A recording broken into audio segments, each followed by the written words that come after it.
मिट्ठू तोता और रानू चिड़िया सुबह से बैठे हुए थे। तोते भैया अब चलें, ये किसान तो घर जाएगा नहीं और ना ही हम किसान की मकई खा सकते हैं। रानू चिड़िया, लेकिन वो कालू कौवा कैसे हर रोज किसान की मकई ले जाता है? वो कल भी मेरे सामने किसान की मकई खा रहा था। मैंने पूछा तो कहने लगा ये किसान के खेत से लाया हूँ। वो एक नंबर का चोर है, किसी न किसी तरह वो मकई चोरी करके ले जाता होगा। किसान खेत में काम कर रहा था और चिड़िया और तोता बिना मकई खाए ही जंगल वापस चले जाते हैं। हाँ भी तोते और चिड़िया, बताओ क्या आज तुमने किसान के खेत से मकई खाई है? ना ना, हम तो सुबह से दोपहर तक पेड़ पर बैठे रहे, लेकिन वो किसान है कि घर गया ही नहीं और हम थक हार कर बिना मकई खाए ही जंगल लौट आए। मैं तो जा रहा हूँ, पेट भर मकई खाऊंगा भी और अपने साथ भी लेकर आऊंगा। कालू कौवा इंसानों की बस्ती की तरफ जाता है। कालू कौवा किसान के खेत में जाकर किसान से कहता है, किसान किसान, तुम्हें तुम्हारी पत्नी घर बुला रही है, तुम्हारे घर में मेहमान आए हैं। अच्छा, तो मैं जल्दी से घर जाता हूँ। कौवे शुक्रिया जो तुमने मुझे बता दिया। किसान अपने घर चला जाता है और कौवा मजे मजे से किसान के खेत से मकई खाने लगता है। नहीं, मैंने तो आपको नहीं बुलाया। क्या मेहमान नहीं आए थे? तो फिर उस काले कौवे ने मुझसे झूठ क्यों बोला? कौवा झूठा है, मैंने तो उसे नहीं भेजा।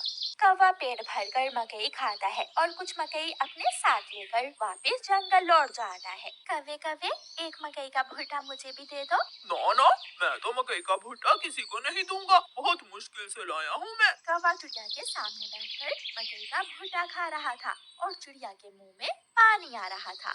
दूसरे दिन कौवा फिर से किसान के खेत में जाता है और किसान से कहता है, किसान किसान, मैं अभी अभी तुम्हारे घर से आया हूँ, तुम्हारे बेटे को तेज बुखार है, जल्दी से घर जाओ। कौवे की बात सुनकर किसान घबरा जाता है और कुछ सोचे बिना अपने घर भाग जाता है और कौवा मजे से मकई खाने लगता है।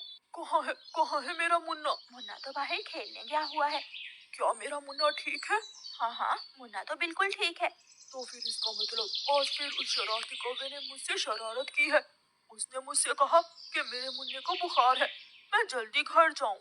वो कौवा जरूर आपको घर भेजकर खेत से फसल खाता होगा। मैं कल देखूंगा वो कौवा कैसे मुझे उल्लू बनाकर मेरे खेत से मेरी फसल खाता है। कौवा जंगल जाकर बहुत खुश था। वो जो मकई अपने साथ लाया था वो तोते और कबूतर के सामने बैठकर खाता है। वाह वाह, मजा ही आ गया, ये मकई तो बहुत स्वादिष्ट है। यार कौवे, थोड़ी सी मकई मुझे भी दे दो। हाँ ठीक है, अगर तुम मेरे घर का काम कर दो तो मैं तुम्हें भी मकई दे सकता हूँ। मैं भी करूँगा, मैं भी कभी आपके घर का सारा काम करूँगा, मुझे भी मकई दे देना। ठीक है, तो फिर जल्दी से मेरे साथ आ जाओ।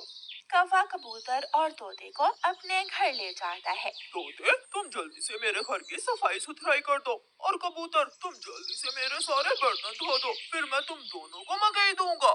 फिर कबूतर अपने काम में लग जाता है और तोता कौवे के घर की सफाई सुथराई करने लगता है। दोनों अपना अपना काम खत्म कर देते हैं। कौवे, मैंने काम कर दिया है, अब मुझे मकई दे दो। मैंने भी काम कर लिया है, मुझे भी मकई दो। कौन सी मकई? चलो भाग जाओ यहाँ से तुम दोनों, मैं तुम्हें कुछ नहीं देने वाला।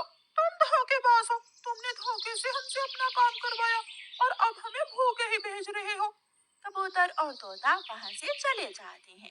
कौवा हर रोज की तरह अगले दिन भी किसान को पागल बनाने के लिए किसान के खेत में चला जाता है। कौवा किसान के पास जाता है और किसान से कहता है, किसान किसान, मैं अभी अभी देख कर आया हूँ, तुम्हारी गाय जंगल की तरफ जा रही है, शायद उसकी रस्सी टूट गई होगी। मेरी गाय को तो शेर खा जाएगा। कौवे, मैं जल्दी से जाकर अपनी गाय को बचाता हूँ। किसान वहाँ से जाता है, लेकिन आज किसान थोड़ी दूर जाकर पेड़ के पीछे छुप जाता है।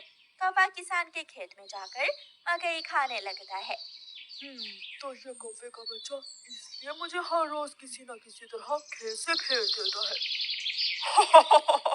जब तक मेरे पास बड़ा दिमाग है, मुझे किसान की फसल खाने से कोई नहीं रोक सकता। किसान के पास बंदूक थी। किसान बंदूक चलाता है और गोली सीधी जाकर कौवे की टांग पर लगती है। कौवा बहुत मुश्किल से वहाँ से भागता है और किसी न किसी तरह अपने जंगल वापस पहुँच जाता है। वो अपने घर के बाहर आकर गिर जाता है। हाय, मर गया, मर गया।